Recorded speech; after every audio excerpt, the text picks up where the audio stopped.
saja. Bismillahirrahmanirrahim. Ini Pak, Diniah Pasi ya Pak? Iya Bu, tetangga Bu. Pak. Iya tetangga Bu. Sudah lama Pak ngajar di Diniah Pasi ya? Di Diniah Pasi ya sejak 2008 Bu. Udah lama ya. Oke, lama juga Pak dapat sertifikasi 2008 lah dulu ha. Bertunda-tunda Bu, kawan sih dulu, biarlah terakhir. Tiba terakhir nyatunya dapet lo yang kurikulum baru Bu. Oke, nak Pak. Aduh, panjang lah beraja Pak untuk membuat kurikulum merdeka pastikan. Baik, bismillahirrahmanirrahim ya. Baik, kompetensi awalnya peserta didik mampu mengetahui dan menyebutkan sifat-sifat Allah dan menjelaskannya. Iya Bu. Ini berarti kan Bapak sudah melakukan asesmen awal ya? Iya Bu. Apa yang Bapak lakukan asesmen awal ini sehingga Bapak sudah dapat kompetensi awalnya ini siswa mampu mengetahui dan menyebutkan sifat-sifat Allah dan menjelaskannya. Materinya sifat wajib bagi Allah, sifat jaiz mustahil enggak? Sifat wajib dan jaiz saja. Jaiz saja Bu, ya. Berarti nanti sifat wajib dibagi 3. Gitu, betul Bu, bagi 4 Bu. Apa yang Bapak lakukan ketika Bapak sudah mengetahui kompetensi awal siswa? Kalau gimana Bu? Maaf Bu. Kan di sini kan sudah ada kompetensi awal siswa ini. Iya Bu. Apa yang Bapak lakukan sehingga Bapak bisa mengetahui kalau siswa itu sudah mengetahui dan menyebutkan sifat-sifat Allah dan menjelaskannya? Ya, saya kan menanya. Bapak lakukan asesmen berarti ya sehingga dapat awalnya. Apa yang Bapak lakukan? Lupa nih.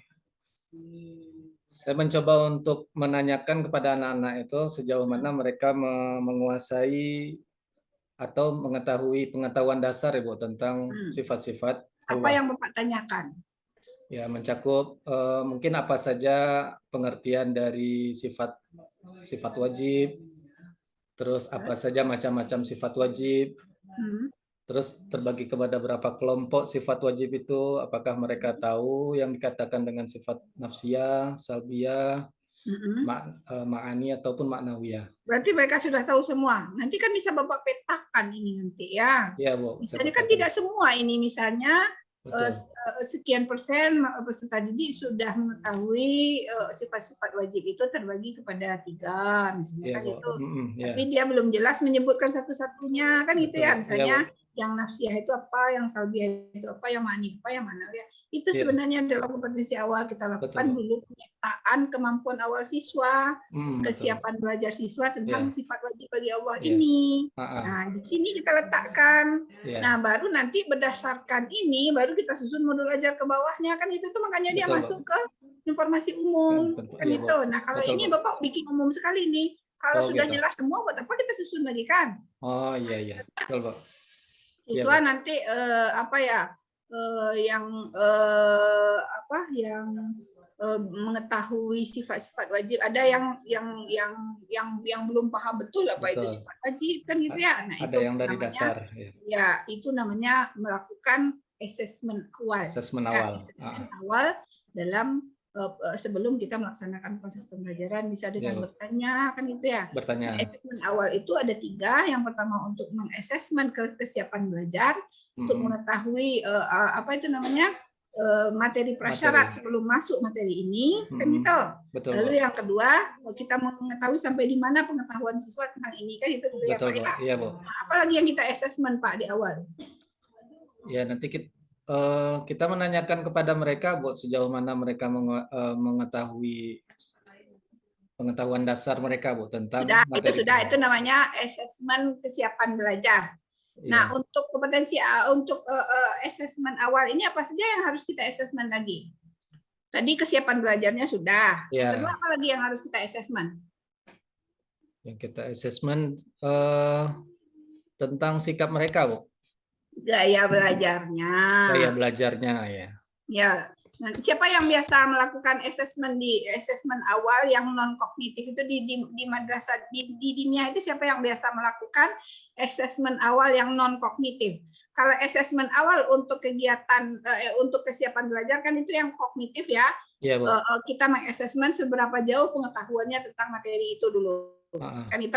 Nah, iya, kalau yang assessment non kognitif siapa yang melakukannya, Pak? Itu kita coba ambil dari, kalau di sini ada pengasuhan, Bu, namanya, Bu. Nah, kan bisa itu yang Bapak jadikan, misalnya mana anak yang audio, mana yang dia yang visual, mana yang dia kinestetik. Iya. Nah, itu apa namanya itu, Pak? Gaya belajarnya. Gaya kan belajarnya, gitu ya. ya, Bu. Lalu apa lagi? Apa lagi? Apa yang harus kita assessment lagi?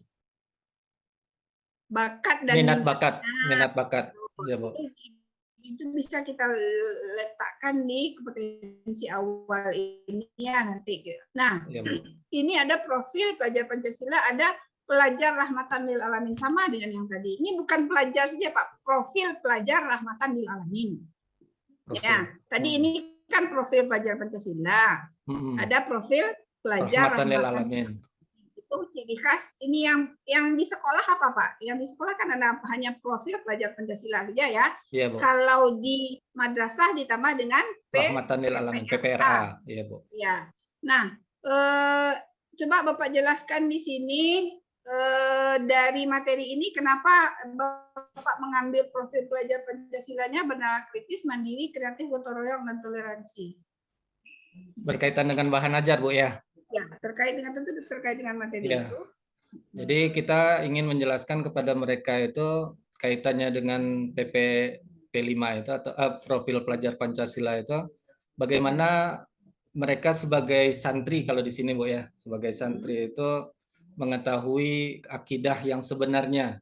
Yang bernalar kritis ini dulu, Pak. Lalu ya coba kan Bapak kan berdasarkan materi ini, nanti berdasarkan modul ajar ini Bapak bisa mengembangkan profil pelajar Pancasilanya bernalar kritis, mandiri, kreatif, gotong royong, dan toleransi. Sementara profil rahmatan lil alamin ini beriman bertakwa ini Pak terbagi Bapak ini. Kalau yang rahmatan lil alamin itu ada yang 10 itu, Pak. Iya, Bu.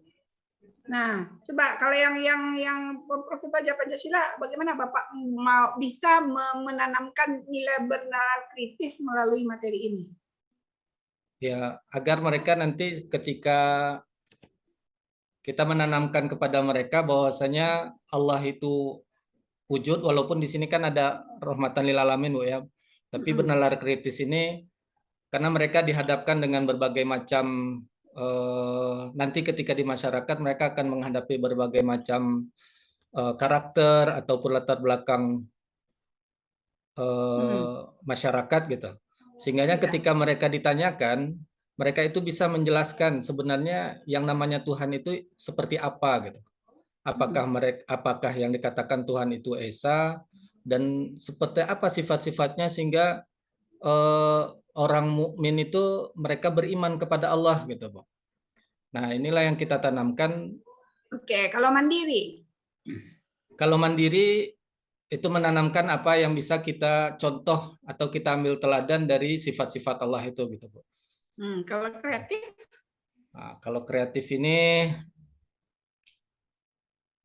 sama mungkin, Bu. Kalau kreatif ini bagaimana kalau Allah itu Maha Pencipta, jadi kita bagaimana bisa menciptakan suatu karya yang bisa bermanfaat bagi dirinya dan orang lain. Oke, toleransi apakah ada dalam profil pelajar Pancasila? Profil Pancasila, Bu? Ya. Ada, Bu? Nggak ada, Bu? Oh iya, dalam apa, Bu? Dalam PPRA, Bu? PPRA yang ada. Bapak menjelaskannya di sini di profil pelajar Pancasila, cuman Bapak masukkan pula toleransi. Apakah ada toleransi? Toleransi masuk profil rahmatan lil alamin. Iya, Bu. Jadi sesuaikan nanti Bapak ini Bapak campur adukkan saja. Baik, Bu. Apakah beriman bertakwa kepada Tuhan Yang Maha Esa ada dalam profil rahmatan lil alamin?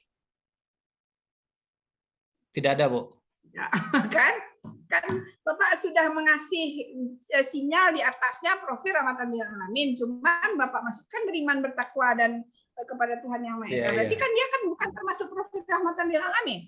Berapa nilai dalam profil rahmatan lil alamin? 10 kan? 10, Bu, ya. Misalnya ta'adub, berkeadaban, ya, tawazun, iktidal, apa lagi? Nah, jadi itu yang Bapak pilih, bukan beriman bertakwa dan bertakwa kepada Tuhan Yang Maha Esa itu masuk apa? Masuk kepada profil Pancasila, pelajar Pancasila, Bu. Profil Pancasila 2 ini. Jadi nanti tentu Bapak kembangkan, Bapak buatkan di sini profil rahmatan lil alaminnya yang 10 itu diantaranya pilih yang sesuai dengan sesuai, Bu. Oh gitu. Jadi dari 10 nggak harus semuanya, Bu ya? 10, Pak. Ngapain dipaksakan 10? Mana yang cocok dengan materi ini? Oh iya, siap, Bu. Betul. Yang cocok dengan proses pembelajaran ini. Baik, Bu. Betul. Oke. Selanjutnya peserta didiknya, ini kan peserta didik, target peserta didiknya yang reguler, yang biasa ya. Yang biasa, tidak Bu. Ada yang PDBK kan gitu ya? Nggak ada, Bu. Yang biasa, Bu. Ada. Oke. Lanjut, model pembelajarannya tetap muka, ceramah. Kalau model pembelajaran, ada model pembelajaran tatap muka, saya tanya. Nggak ada, Bu. Itu yang metode itu, Bu. Apakah metode juga tatap muka? Yang masuk metode itu ceramah, tanya jawab, puzzle find, NPACE, kan gitu ya. Nah, ini dia. Lalu apakah tatap muka ini masuk model pembelajaran? Tidak, Bu. Itu masuk pada metode, Bu. Tatap muka bukan, Bu. Tatap muka bukan, Bu. Tatap muka enggak, Bu. Ada yang bilang modal pembelajaran itu ada tatap muka, ada daring, ya. Lalu nanti kalau model pembelajaran apa di sini? Apa? Kalau puzzle find and paste itu apa? Kalau ceramah tanya jawab itu kan metode, Bu. Ya. Kalau puzzle ini, Bapak menggunakan model pembelajaran apa untuk ini? Model pembelajaran puzzle and find and paste, Bu. Cooperative learning. Iya, Bu, cooperative learning. Iya, Bu. Apa yang ianya? Cooperative learning atau active learning atau discovery learning atau apa? Nanti Bapak lihat ya. Baik, Bu. Oke. Nah, bagaimana cara Bapak merumuskan tujuan pembelajaran ini?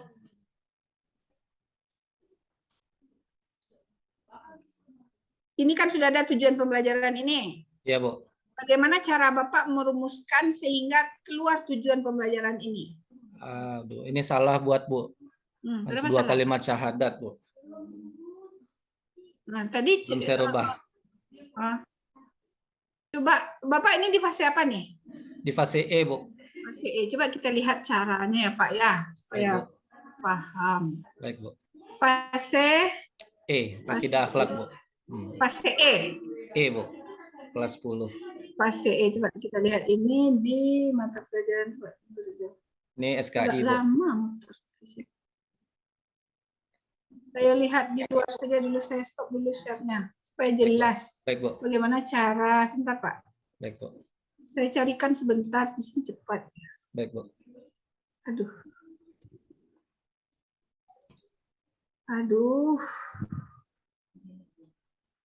Agak lama membukanya. Ya kalau kita lagi online memang itu, Bu. Itulah.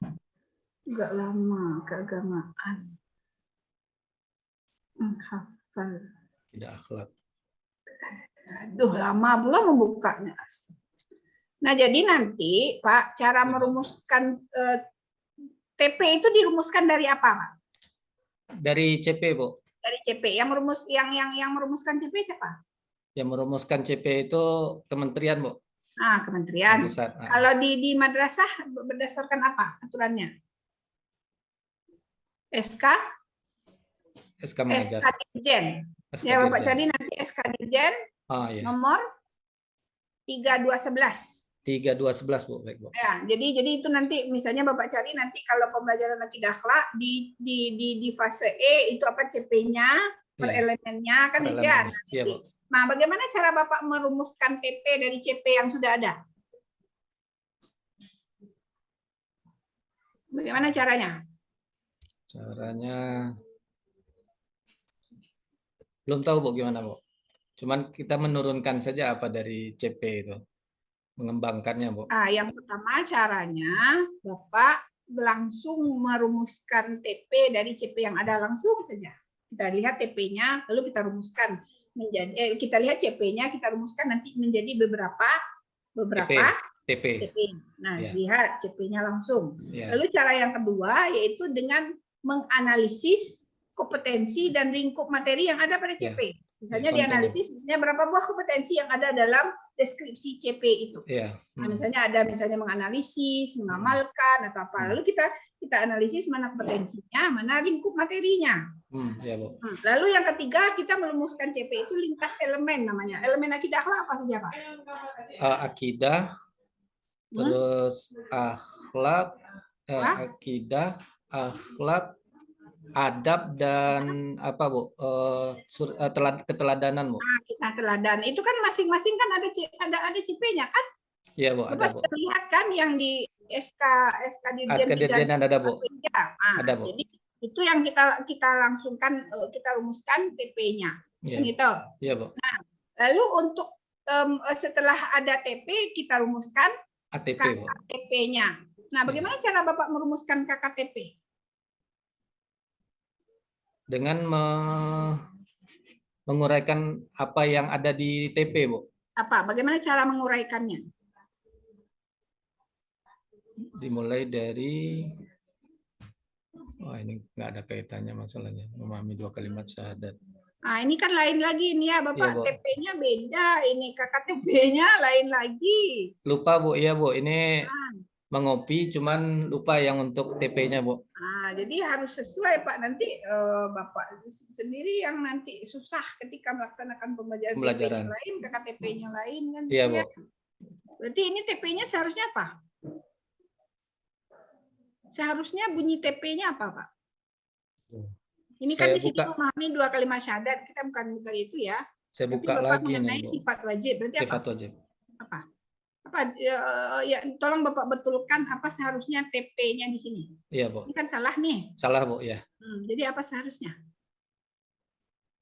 Seharusnya apa, Bu? Menganalisis tentang sifat wajib Allah, Bu. Bapak sudah merekod ini ya? Udah, Bu. Oke. Nah, berarti itu nanti ya. Nah, bagaimana cara Bapak merumuskan KKTP ini sehingga dia keluar ini 1, 2, 3? Nanti dari apa saja cakupan materi yang ada dalam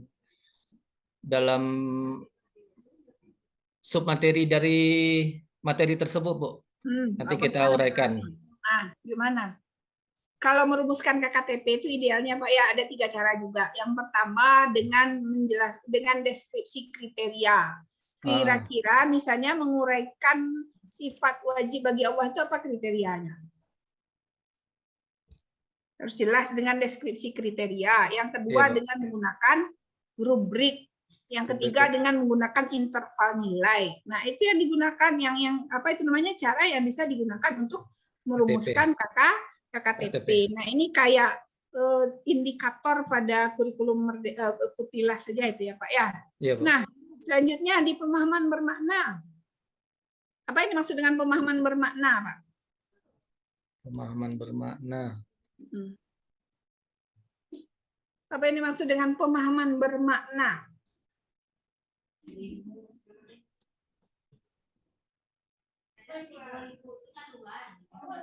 Jadi pemahaman bermakna dia berupa deskripsi ya, yaitu pemahaman yang ingin dicapai oleh murid setelah mempelajari topik tertentu.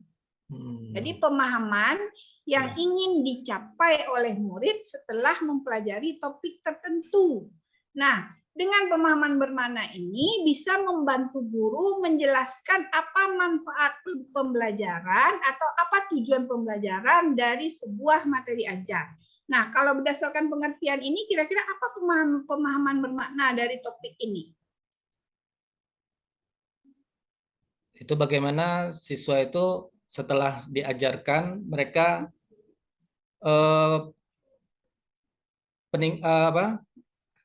pemahaman mereka meningkat, Bu, dalam menguraikan dalam hal apa? Dalam hal materi yang kita akan jelaskan, Bu. Apa materinya? Tentang sifat-sifat wajib Allah, Bu. Allah, terutama kan tentu ini ya apa itu namanya sifat wajib bagi Allah, ada yang nafsiyah, ada yang salbiyah, ada yang ma'ani dan ma'ani, ada ma'nawiyah. yang ma'nawiyah, kan gitu. Ya, nah, Bu. ketika siswa tahu pemahaman bermakna, dia juga akan lebih termotivasi apa sih makna pembelajaran ini bagi kehidupannya. Iya, Bu. Nah, itu yang dimaksud dengan pemahaman bermakna. Kira-kira ketika kita mempelajari sifat-sifat wajib bagi Allah ini apa sih maknanya bagi kita, Pak? Gimana, Bu? Apa sih kan Bapak mengajarkan ini? Iya, Bu. Mengajarkan misalnya sifat wajib bagi Allah, sifat wajib terbagi 4 pula. Apa gunanya bagi siswa? Manfaat materi itu bagi siswa apa? Untuk bisa membedakan bahwasanya dalam sifat-sifat wajib Allah itu ada beberapa kelompok sehingga mereka bisa membedakan, Bu. Mana yang sifat kognitif juga, baru kira-kira yang lebih dari kognitif apa, Pak? Lebih dari kognitif, mereka bisa mengamalkan. Kalau membedakan ini nafsiyah, ini salbiyah kan baru masih kognitif ya. Iya, Bu. Ini kan akidah masalahnya. Akidah, Bu, ya. Nah, kira-kira apa? Bapak yang guru akidah kan? Iya, Bu. Nah, itu penting Bapak dalam pemahaman bermakna supaya apa manfaat materi ini bagi siswa. Nah, pembelajaran apa yang kalian tahu tentang sifat Allah, apa sifat wajib bagi Allah, bagaimana memahami. Mungkin juga bisa ini ya, bagaimana memahami sifat wajib Allah. Misalnya apa sih gunanya kita mempelajari sifat-sifat Allah, kan gitu ya. Iya, Bu, betul. Nah, apa manfaatnya, apa untungnya kita tahu sifat Allah ini. Nah, kan itu bisa juga pemantik ya. Betul. Kan bukan hanya sekedar masalah pengetahuan saja ya, dia saja, tapi bagaimana yang makni itu adalah ini kan itu yang sifat makni, maknawiyah yang makni cuma satu wujud kan gitu ya. Yang maknawiyah ada, bukan hanya itu kan. Iya, Bu. Nah, dia harus tahu yang makni itu apa sih, sifat yang betul-betul melekat pada zat Allah kan gitu ya. Itu wujud kan gitu. Nah, jadi itu yang membedakan kurikulum Merdeka dengan kurikulum sebelumnya. Ada pemahaman ada pemantiknya, Bu. Ada pertanyaan pemantik. Nah, ini untuk kegiatan pendahuluan. Oke, Bu, boleh tanya, Bu? Ya, silakan, Pak. Di kegiatan pembukaan itu kan pendahuluan ada menyanyikan, Bu. Kalau misalkan nih, karena dari pesantren kan ada beberapa mungkin khilafiyah gitu, Bu. Kalau tidak menyanyikan gimana kira-kira, Bu? Bapak, ini kan kegiatan pendahuluan ini kan tidak harus semua kan gitu. Oh, gitu. Ya, apakah harus semua? Nah, habisnya dia di kegiatan pendahuluan. Iya, betul, Bu. Itu dia kami memikirkannya. Apa yang kita kerjakan kan gitu. Misalnya yang penting itu apa? Misalnya melakukan persepsi, menjelaskan tujuan pembelajaran, memberikan pertanyaan pemantik. Kalau seandainya tidak cukup waktu untuk menyanyi, ya enggak usah kan gitu ya. Iya, Bu. Apakah harus lagu nasional? Kalau ini kan sebenarnya kan untuk penguatan karakter sebenarnya, Pak ya. Iya, Bu. Tapi kan karena saya melihat kan nyanyi itu kan cukup lama juga waktunya gitu. Ya, tidak harus semua, Pak ya. Cuman nanti ketika Bapak UKIN memang harus dilakukan kan gitu karena ujian. Apakah gitu. Dalam kegiatan pendahuluan itu dikerjakan semua karena ada instrumennya gitu ya. Lalu sepertinya tadi misalnya mengaitkan pentingnya apa sih kompetensi ini atau pentingnya pembelajaran ini bagi dia apa. Iya, Bu. Itu penting dalam kegiatan pendahuluan. Nah, Bapak tadi menggunakan apa tadi modelnya apa ini, Pak? Berarti puzzle, find and paste. Nah, di mana langkah-langkahnya saya temukan di sini, Pak? Belum ada lagi, Bu. Saya belum cantumkan, Bu. Nah, buat apa? Dia kalau seandainya Bapak menggunakan sebuah model, tentu harus ada langkah-langkahnya di dalam kegiatan pembelajaran. Mana ini? Ada ini, Pak. Mana pun tidak adanya. Guru memberikan kepada siswa, guru memberikan review, guru diminta menuliskan sifat Allah, mereka nanti membuat soal. Guru membentuk siswa menjadi beberapa kelompok, tiap kelompok terdiri dari 4 siswa. Guru membagikan nanti ada menempel-nempel mereka, Bu, kemudian menyusun. Ada. Ya, Bu, ada, Bu. Jadi ini nanti yang Bapak lakukannya. Iya, Bu. Oke. Lalu di sini asesmen awalnya memetakan kemampuan awal, kemampuan menguraikan sifat wajib, menelaah makna sifat wajib. Nanti ini Lalu ini yang dipetakan ya, mana yang sudah paham menguraikan sifat wajib saja, tapi sifat jais belum pandai, belum bisa kan gitu. Iya, Bu. Nah, jadi itu yang dipetakan. Jadi ini yang akan dipetakan, Bu. Ya, Bu. Ya, itu yang akan dipetakan nanti. Kalau ini kan masih umum saja nih. Iya, Bu. Menguraikan pengenalan media, glosarium, data pustaka. Ya. Yang lain lampirannya mana? Ada di apa satu lagi, Bu? Saya kirim kalau nggak salah ada dua itu, Bu. Ada yang versi lengkapnya itu, Bu. Kalau ini Bapak kan kemarin sudah dipilih ya. Ini yang 9B. Iya, yang model 2 kalau nggak salah, Bu. Cuman tak pakai saya kirim kalau nggak salah. Tahu saya ya, yang sebenarnya tentu harus yang lengkap ya. Nah, coba Bapak jelaskan apa perbedaan asesmen sumatif dan formatif dalam kurikulum Merdeka. Apa? Asesmen formatif itu mencakup pada pengetahuan mereka, Bu. Formatif. Terus kalau sumatif? Sumatif itu tentang apa namanya?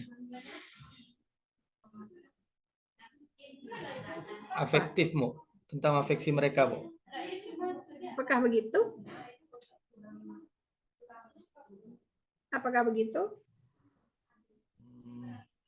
Nah, di sini Bapak ya, seperti yang diarahkan oleh LPPK, sebaiknya menggunakan PBL dan PJBL, kan? Oh, iya, Pak. Apa beda PBL dengan PJBL, Pak?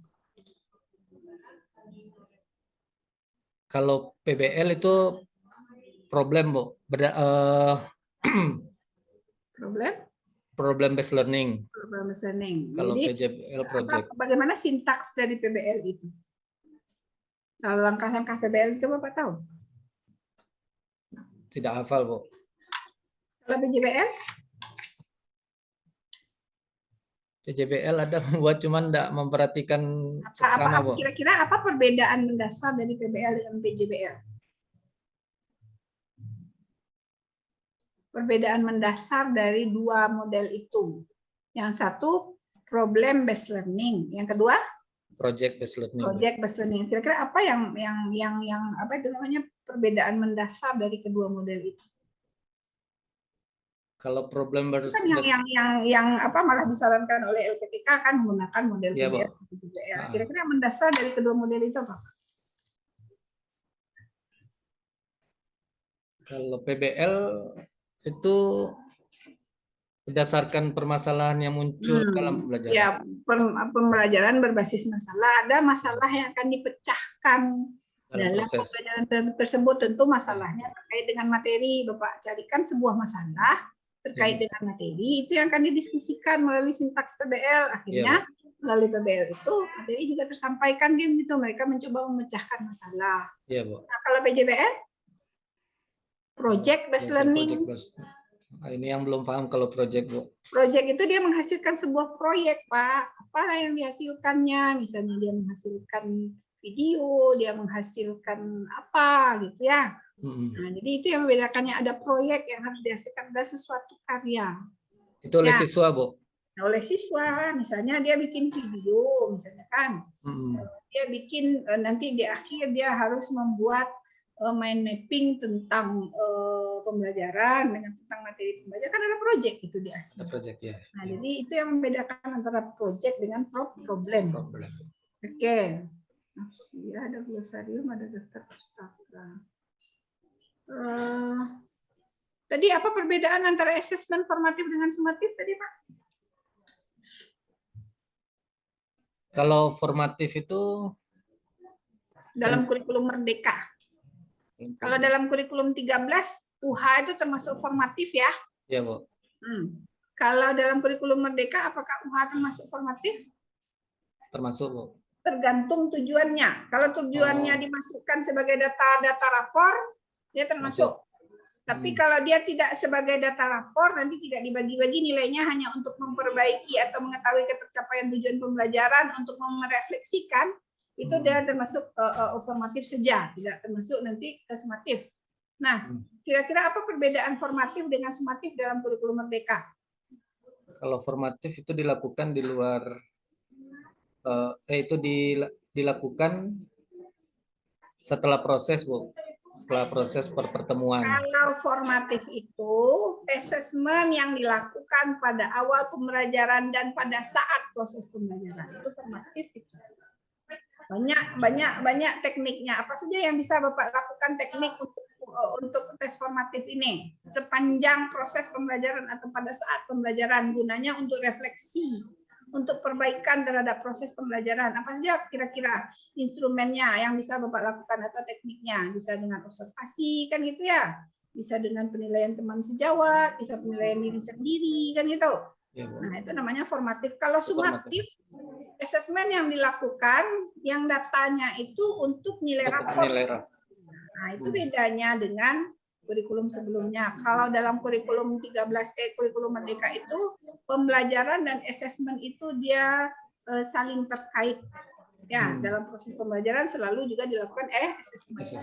Ya, untuk tujuannya apa? Untuk meningkatkan proses pembelajaran, untuk refleksi ya, untuk pembelajaran berikutnya. Pak, tolong praktekkan di kegiatan inti saja. Kegiatan inti, Bu. Ya. Baik, berarti nggak usah baca salam, Bu, ya. Bapak langsung saja ke kegiatan inti, apa yang Bapak lakukan sesuai dengan langkah-langkah di kegiatan inti ini. Baik, anak-anak, sebelum kita memulai pelajaran tentang sifat-sifat 20, mari anak-anak kita lihat dulu video tentang sifat 20 yang ini bisa nanti menjadi modal awal bagi anak-anak untuk memahami dari apa yang akan kita pelajari. Setelah mereka menonton, nanti kemudian mereka,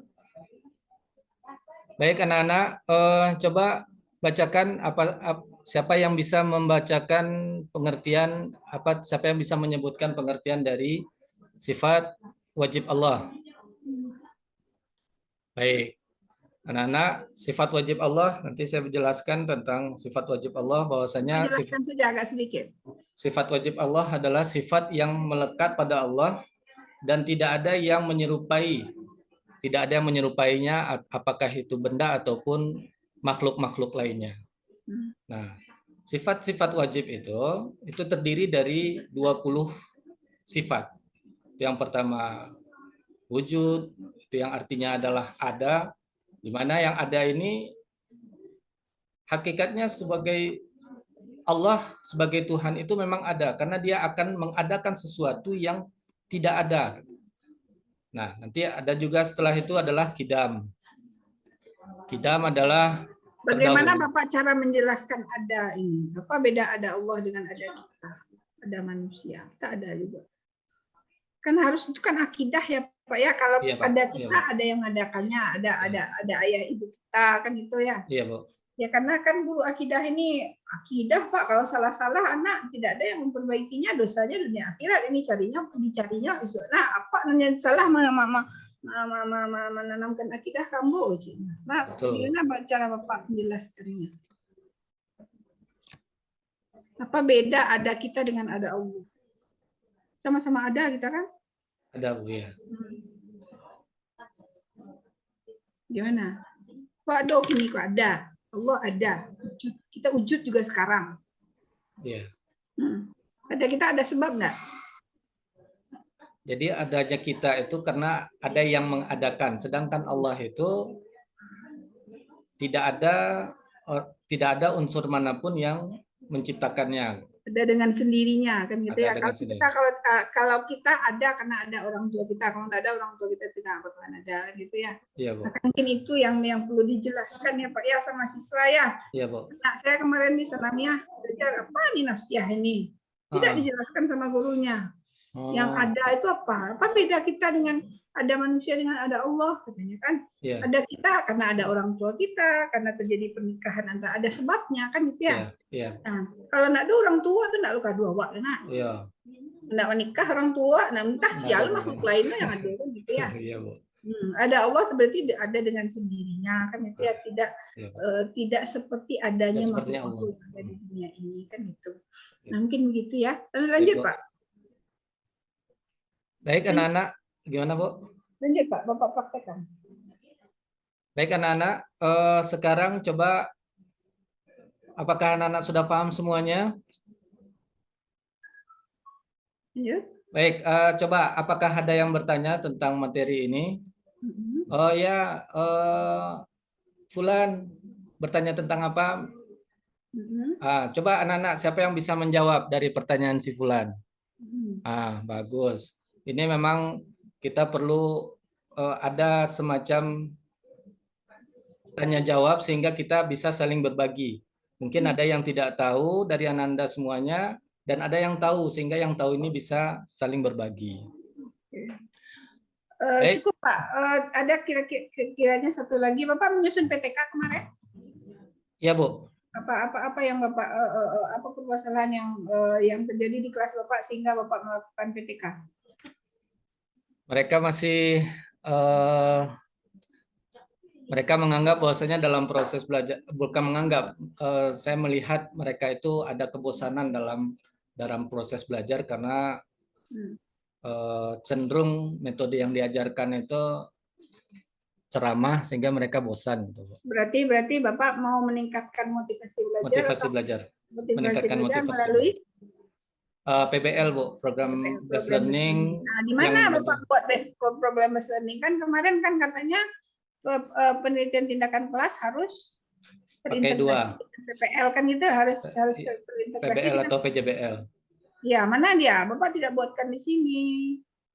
Ya harus terintegrasi. Nanti Bapak terpaksa 2 kali kerja. Nanti sebaiknya kalau menurut pendapat saya Bapak buat karena Bapak melakukan PTK pakai PBL, tentu di sini gunakan PBL gitu ya. Di model pembelajaran Bu ya? Ya, model pembelajaran. Cuma nanti sintaks PBL-nya juga harus jelas. Baik Bu. Ya, atau Bapak gunakan saja ini kan sudah jelas nih puzzle, find and paste misalnya kan. Nah, itu langkah-langkahnya. Untuk ini kan termotivasi juga. Nah, atau kalau PBL tentu harus disesuaikan dengan sintaks PBL. Gitu. PBL itu harus berbunyi dalam kegiatan pembelajaran. Gitu. Siap, Bu. Oke. Siap, Bu. Modul P5 PPRA? Kalau di madrasah itu apa saja tema dari P5 PPRA? Di madrasah kemarin saya nggak mengikuti, Bu, sehingga saya belum bisa merumuskan baru. Untuk tugas 10 apa yang Bapak bikin? LK 10. Di LK 10, Bu. Di LK 10, maaf saya buka, Bu. Ya. Ini topik atau temanya, Bu? Tema dulu. Bangunlah jiwa dan raganya, Bu. Temanya bangunlah jiwa raganya. Topiknya mengenali kebiasaan diri dan kebutuhan tubuh serta meresponnya melalui perubahan kebiasaan. Apa langkah-langkahnya? Alur P5 PPRA-nya apa yang Bapak lakukan? Kalau dimensi beriman, bertakwa kepada Allah yang Maha Esa, dan berakhlak mulia. Elemennya itu terdiri dari akhlak beragama, akhlak pribadi, dan akhlak terhadap alam. Kalau bangun jiwa raganya untuk topik itu ada akhlak kepada Allah, Pak? Tidak ada, Bu. Disesuaikan. Nah, jadi harus disesuaikan. Kalau akhlak kepada diri sendiri mungkin ada ya. Iya. Nah, tentu harus disesuaikan, kan gitu. Iya, Bu. Nah, lalu alur kegiatannya gimana? Alur kegiatannya itu pengenalan. Gimana cara mengenalkan? Nah, nanti kalau tentu sebenarnya kalau P5 PPRA itu sebenarnya kan tim ya, Pak ya, karena dia ya.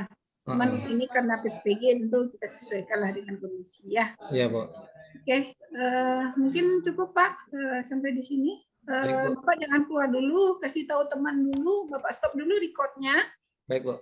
Kasih tahu teman dulu supaya masuk, yang berikutnya baru Bapak jadikan dia host, baru nanti Bapak keluar.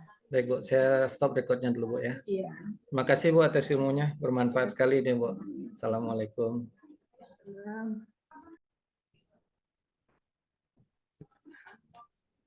Sudah, Pak.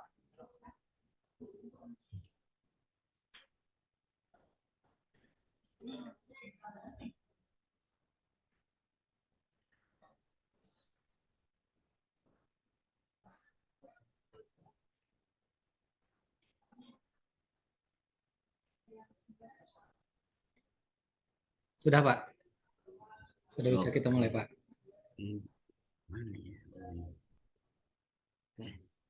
Ada Qurannya Pak Rizky, silakan dibuka Qurannya.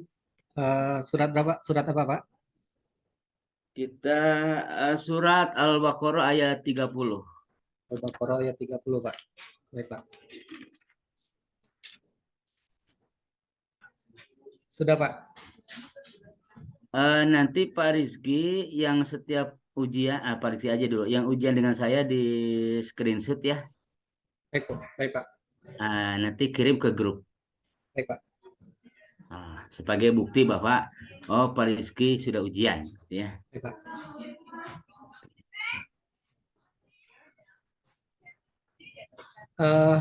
Biar saya baca, Pak. Maaf, Pak. Ya, silakan dibaca. Screenshotnya saya nggak tahu nih di mana, Pak.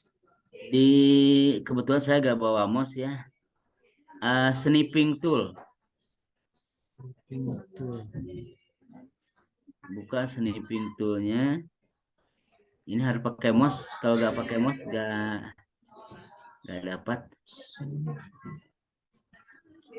Ya. Di sini. Kalau saya foto aja gimana, Pak? Kurang bagus itu. Biasanya yang bagus memang di apa pakai itu. Snipping tool. Slipping tool ini nggak dapat slipping tool ini, Pak. Ada di apa? Di pojok. Di pojok. Ada tipe hero set, buka aja snipping tool. Slipping tool di pojok. Ada gambar gunting.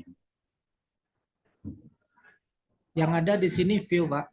View pojok kanan and terus more.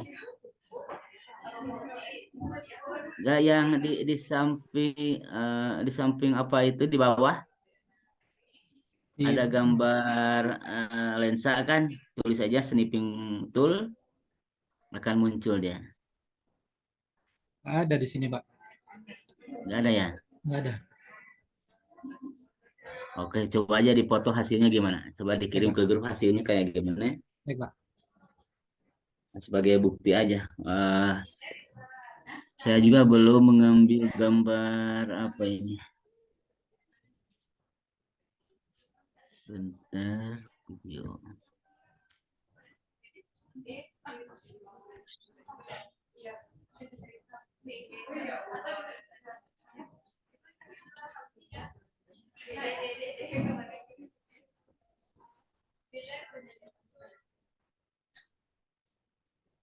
Udah bisa saya mulai, Pak. Coba lihat hasilnya. Coba lihat ke grup hasilnya gimana. Bentar, Pak.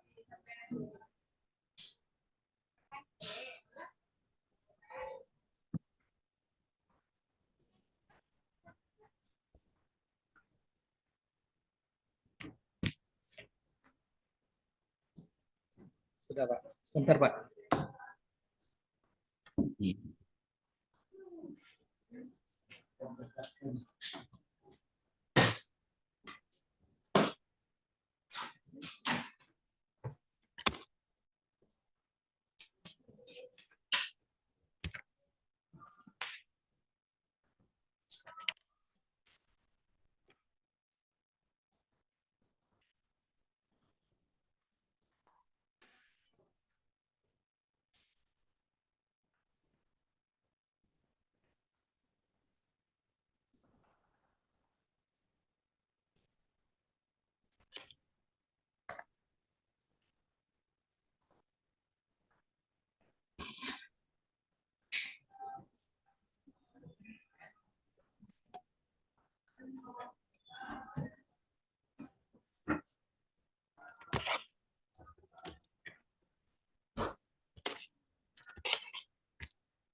Udah bisa dimulai, Pak.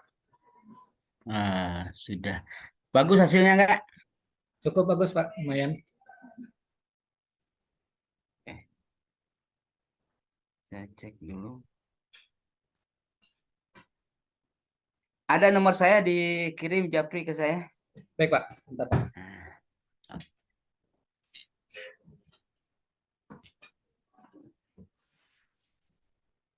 Oke, silakan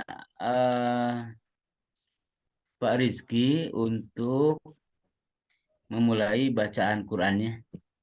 Baik Pak. Bismillahirrahmanirrahim. Assalamualaikum warahmatullahi wabarakatuh.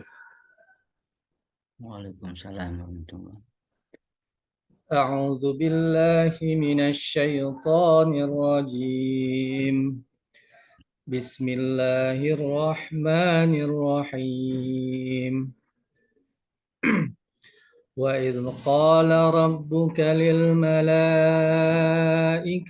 إِنِّي جَاعِلٌ فِي الْأَرْضِ خَلِيفَةً قَالُوا أَتَجْعَلُ فِيهَا مَن يُفْسِدُ فِيهَا وَيُسْفِكُ الدِّمَاءَ وَنَحْنُ نُسَبِّحُ بِحَمْدِكَ وَنُقَدِّسُ لَكَ قال إني أعلم ما لا تعلمون وعلم آدم الأسماء كلها ثم عرضهم على الملائكة فقال أنبئوني بأسماء هؤلاء إن كنتم صادقين قالوا Saya kira cukup. Bapak, Oke. Sadaqallahul azim. Coba Pak Rizky tulis ayat Al-Quran. Ya Pak, tentu. Yang tadi juga Pak. Tulis aja yang gampang aja. Wadduha walaili idza saja.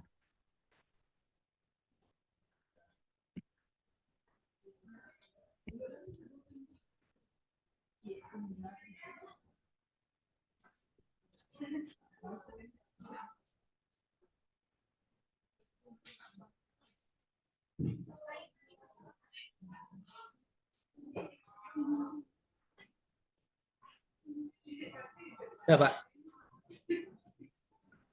Sudah Pak. Dilihat kan Pak? Lihat kan?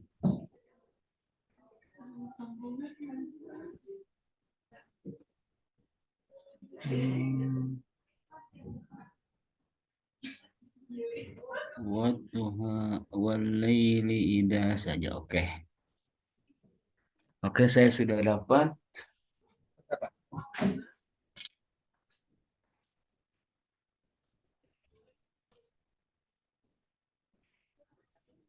Ya Pak.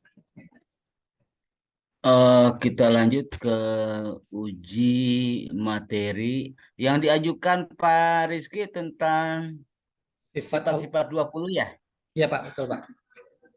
Ngajarnya ngajar akidah akhlak. Betul Pak, ngajar akidah akhlak. Di kelas apa Pak? Kalau saya mengajarnya di kelas 11 dengan kelas 12 Pak. Cuman karena tuntutan Kumer berada di kelas 10, berarti saya membuat perangkat untuk kelas 10 Pak. Oh gitu. Jadi di kelas 1 MA.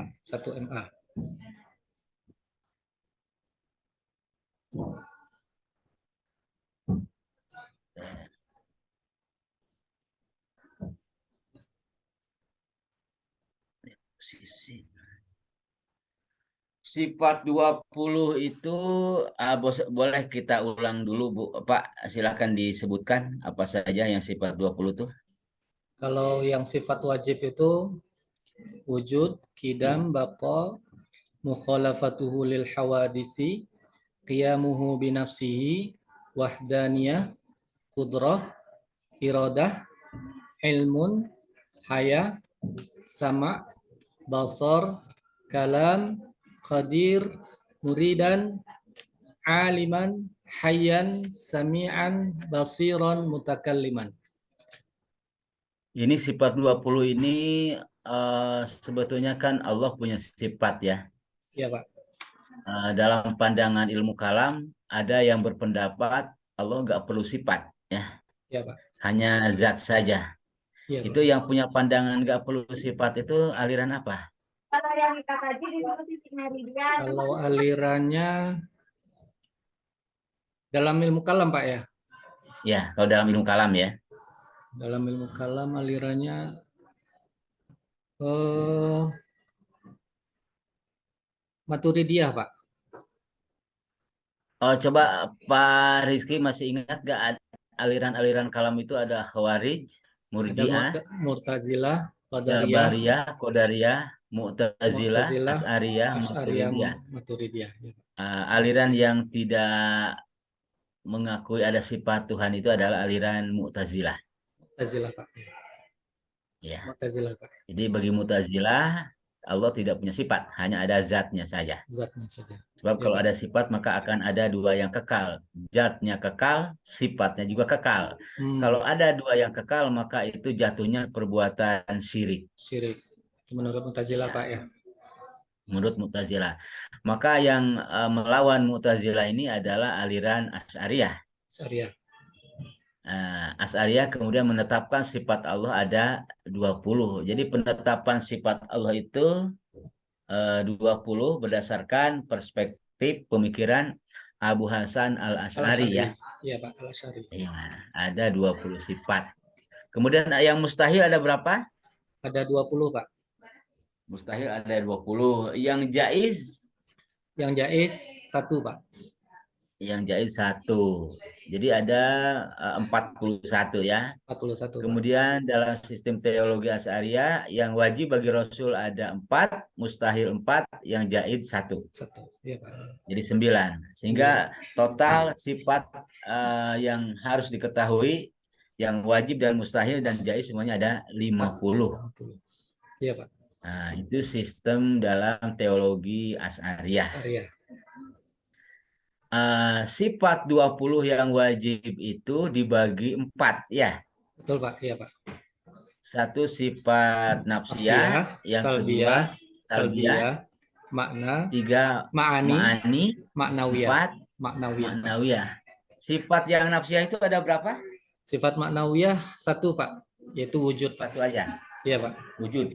Iya, Pak. Sifat wujud. Kalau sifat salbiyah? Salbiyah ada 5, Pak. Qidam. Ada 5. Sifat apa saja? Qidam, baqa, mukhalafatuhu lil hawadisi, qiyamuhu binafsihi, wahdaniyah, Pak. Kalau sifat ma'ani? Ma'ani ada berapa? 7 kalau nggak salah, Pak. Ya, ada 7 ya. Ada, Pak. Sifat apa saja? Qudrat, iradat, ilmun, haya, sama, basar, kalam, Pak. Kemudian sifat maknawiyah? Maknawiyah juga 7, Pak. 7 juga ya? Iya, Pak. Ya. Kaunuhu qadiran, muridan, aliman, hayan, sami'an, basiran, mutakalliman. Nah, oke. Sekarang bagaimana Bapak memahami sifat nafsiyah? Apa yang disebut dengan sifat nafsiyah dan kenapa disebut dengan sifat nafsiyah? Nafsiyah ini bisa juga disebut sebagai zatiyah, Pak. Sifat zatiyah yang itu melekat hanya kepada Allah. Tidak ada yang bisa menyaingi atau bisa menghalangi sifat wujud dari Allah ini, Pak. Dengan penetapan sifat nafsiyah ini kira-kira apa fungsinya bagi kita sebagai umat Islam dalam bertauhid ya, berteologi? Ya, dalam bertauhid atau berteologi kita meyakini bahwa adanya Allah itu sebagai wujud, sebagai pencipta, dan kita sebagai yang dicipta sebagai ciptaan. Bahwa kita akan mengakui sebagai ciptaan untuk menyembah hanya kepada Allah Subhanahu wa taala. Karena kalau tidaknya ada sifat wujudiyah itu adalah sifat yang melekat kepada Tuhan, kepada Allah. Iya, Pak. Dengan format wujud Tuhan itu, pengakuan tentang wujud Tuhan ini, itu akan memberikan dampak apa? Contohnya, Pak? Maksudnya, Pak? itu akan memberi dampak penolakan kepada ateisme. Ateisme ya Pak. Jadi kelompok ateis itu dibantah, dihajar dengan wujud konsep Allah. sifat wujud itu. Sifat wujud. Jadi hadirnya sifat wujud itu membantah klaim orang-orang ateis. Ya Pak. Oke. Yang kedua sifat salbiah, ada 5 sifat salbiah ya. Ya Pak. Apa makna dari sifat salbiah? Sifat salbiah itu suatu sifat yang dimiliki oleh Allah Subhanahu wa taala itu untuk menghilangkan sifat-sifat yang tidak layak, Pak. Atau sifat-sifat yang menggambarkan tidak sempurnanya Allah gitu, Pak. Misalkan Apa saja sifat yang tidak layak di sini? Qidam, Pak. Qidam, Apa lagi? Baqa, mukhalafatuhu lil hawadisi. Maksudnya sifat Qidam itu layak gitu. Terdahulu, Pak, ya. Layak. Jadi dia untuk menggambarkan suatu sifat yang berlawanan bagi Allah gitu, Pak. Yang untuk menghilangkan itu, Pak. Untuk menghilangkan sifat-sifat yang berlawanan atau yang menggambarkan tidak kesempurnaan Allah. Jadi sifat apa yang dimaksud? Sifat salbiah, Pak. Iya, apa? Jadi isinya sifat salbiah itu sifat apa yang dimaksud di situ? Sifat-sifatnya, Pak, atau pengertiannya, Pak? Iya, jadi sifat salbiah itu adalah sifat yang menegasikan, menafikan sifat-sifat lawannya. Sifat-sifat lawannya, Pak. Yang menjadi lawan dari sifat itu. Iya. Maka yang menjadi lawan dari sifat Qidam adalah hudus. Hudus, ya. Oh, berarti menegasikan sifat hudus. Hudus, ya. Mustahil Allah hudus. Ya. Kemudian sifat yang kedua bako, menegasikan sifat fana yang menjadi lawan dari fana. Bako yaitu fana. Jadi mustahil Allah fana. Fana, ya. Ya. Mukhalafatul hawadis berarti menegasikan sifat mumasalatuhu lil hawadis, Pak. Qiyamuhu binafsihi menegasikan ihtiyajuhu li ghairihi, Pak. Wahdaniyat menegasikan ta'addud, Pak. Banyak. Jadi sifat salbiah ini menegasikan 5 sifat yang menjadi lawan dari Qidam, Baqo, mukhalafatuhu lil hawadisi, qiyamuhu binafsihi, wahdaniyat. Oke. Nah, ini sifat yang 5 ini dengan menolak yang 5 tadi itu bisa menghancurkan klaim aliran atau paham apa? Paham Qadariyah. Bukan.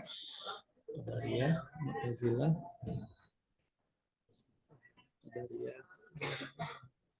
Pertama, sifat wahdaniyat dengan menegasikan sifat ta'adud ini menghancurkan orang-orang musyrik. Kalau orang-orang yang musyrik itu dihancurkan dengan sifat wahdaniyah. Kemudian mukhalafatul hawadis, Allah berbeda dengan makhluk, ini dapat menghancurkan orang-orang mujassimah. Ya, yang menyerupakan Tuhan dengan tubuh. Allah itu baru dapat menghancurkan paham-paham yang dianggap keliru. Jadi ada tujuannya ya. Ada, Pak. Itu si nafsiyah tujuannya itu, salbiah tujuannya itu. Nah, sekarang sifat ma'ani, apa yang dimaksud dengan sifat ma'ani? Gambarannya apa? Sifat abstrak, Pak. Sifat abstrak yang itu bisa dilakukan oleh Allah gitu, Pak. Menambah makna kesempurnaan dari zat Allah. Untuk menambah kesempurnaan dari zat Allah gitu, Pak. Kenapa bahasanya menambah? Jadi untuk menegaskan, Pak, bukan menambah, menegaskan. Ya, menunjukkan ya. Menunjukkan Saran Allah. Maka Allah oleh manusia kemudian dikasih sifat ya, karena kita yang mengapakan sifat itu.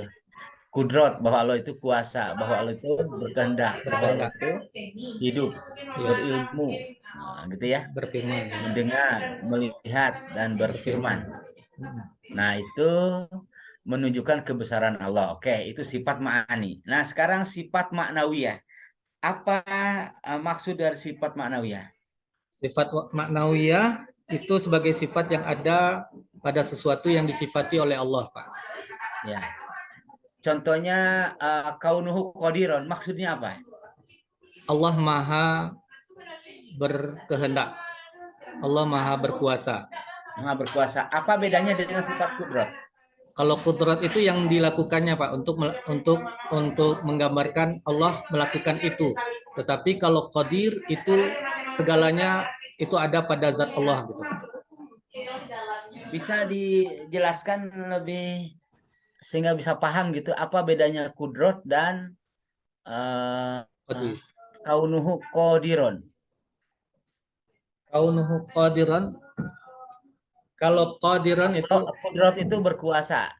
ya, kuasa ya. Kalau kaunuhu qadiron maha berkuasa, Pak. Maha berkuasa. Apa beda keduanya? Kalau berkuasa ini mungkin bisa dilakukan oleh makhluk, tapi qadiran itu hanya Allah gitu, Pak. Bukan begitu. Misalnya saya kasih contoh. Pak Rizky ini cerdas. Boleh mengklaim cerdas. Boleh. Tapi kaunuhu cerdasnya itu gimana? Berada pada Allah, Pak. Bisa dilihat dari ternyata nilai rapotnya bagus. Ya. Sekolah SD-nya 6 tahun. Sekolah MTS SMA-nya 3 tahun 3 tahun. Iya, Pak. Jadi kalau MTS-nya 4 tahun, berarti kurang cerdas ya. Nah, gitu kan. Implikasi atau aksi bahwa cerdas itu salah satu indikatornya. Jadi Allah berkuasa. Kaunuhu qadironnya di mana? Itu dapat dilihat dari Allah mampu menciptakan apapun yang ada di muka bumi ini. Ya. Jadi kalau bisa saja Pak Rizky ini mengklaim saya ganteng. Ya. Iya, Pak. Coba bukti gantengnya apa? Matanya, gitu wajahnya, ya. iya, Pak. Ternyata masih jomblo ya. Bisa diakui ganteng tidak? Oh, belum. Belum. Karena belum laku. Kaunuhu gantengnya itu di situ. Nah, ini antara sifat ma'ani dengan sifat maknawiyah. Nah, itu ya. Baik, Pak. Saya mengulas saja. Jadi itu sifat yang 20. Nanti mungkin kalau dalil gak saya kejar ya karena waktunya juga terbatas. Ini baru satu orang udah setengah jam ya. Baik, Pak. Gitu ya. Siap, Pak. Gitu. Insya Allah, Pak. Ini ilmu yang banyak sekali buat kita, Pak. Karena mungkin kita hanya yang sifatnya tekstual, tapi dengan adanya kompre ini sangat membantu kami sebagai guru, Pak, untuk menambah profesionalitas kita. Ya, kita nambahin itu aja. Oke. Baca Qurannya Pak Rizky sudah bagus. Oke. Saya kira itu dengan saya untuk Pak Rizky ya. Bisa dilanjutkan dengan yang lain. Silakan. Baik, Pak. Makasih, Pak. Assalamualaikum warahmatullahi wabarakatuh.